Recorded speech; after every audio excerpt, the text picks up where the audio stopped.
Remember Jane Doe? She spoke to me exclusively last week, saying she was sexually abused by a teacher at Hubbard High School several years ago. Her story gained attention from survivor groups around the world. Here in Chicago, her case sparked even more shocking trial tactics from Chicago Public Schools lawyers who tried to force Jane Doe to reveal her identity. And now come calls for change from furious lawmakers.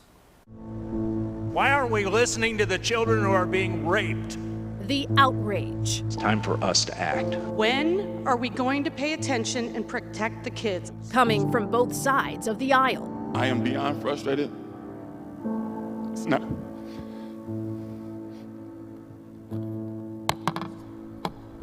Illinois lawmakers now pushing for change after our story about Jane Doe.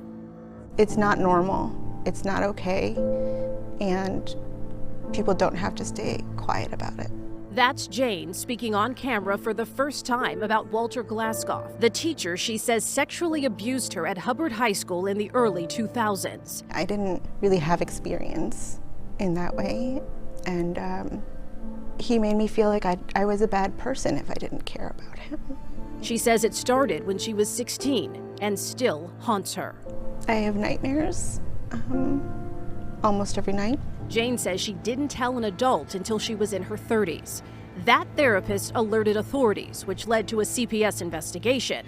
The district's report shows Glasscoff admitted having sex with Jane and found that he abused her. Jane sued CPS and Glasscoff, but was shocked at the district's recent tactics in court, spending thousands of taxpayer dollars, including hiring a psychiatrist who said this in a deposition about teachers having sex with students. I don't know if every circumstance would qualify as sexual abuse. They're not being good stewards of taxpayer money. They hired a firm that would put forth such a ridiculous defense. If a person experiences sexual assault, that is traumatic, right? It depends on the detail and how they're defining who's claiming what and what actually happened. The notion that it would not be automatically traumatic to be abused sexually by an adult is just asinine to me. State Representative Curtis Tarver II is speaking to us after his passionate speech on the House floor. It's shameful. It's shameful. He's now working with Representative Amy Ellick to pass his new bill that says child sex abuse is obviously harmful to the child and traumatic. That's a common sense statement. If the bill makes it to the governor's desk, CPS could no longer use the strategy they relied on in Jane's case. It is bullying in the absolute worst way. So there should be no question from a expensive, highly paid expert witness as to whether or not sexual assault is traumatic. For Representative Tarver, it's personal. His 11-year-old daughter goes to a CPS school. All that kept going through my mind is, what if this were my daughter?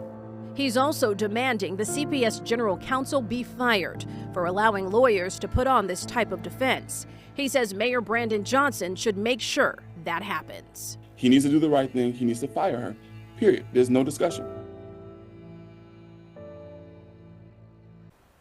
A second part of the bill would stop defendants from putting blame on child abuse victims in civil lawsuits. After a unanimous vote in favor of the bill in committee, it's about to be considered by the full House. CPS settled Jane Doe's case for $800,000 days after our first story aired. We asked CPS for a response. They say their psychiatrist expert statements were taken out of context and do not fairly represent the position taken by the district or its expert. Their full statement is on our website, cbschicago.com. The mayor didn't respond to our request for comment.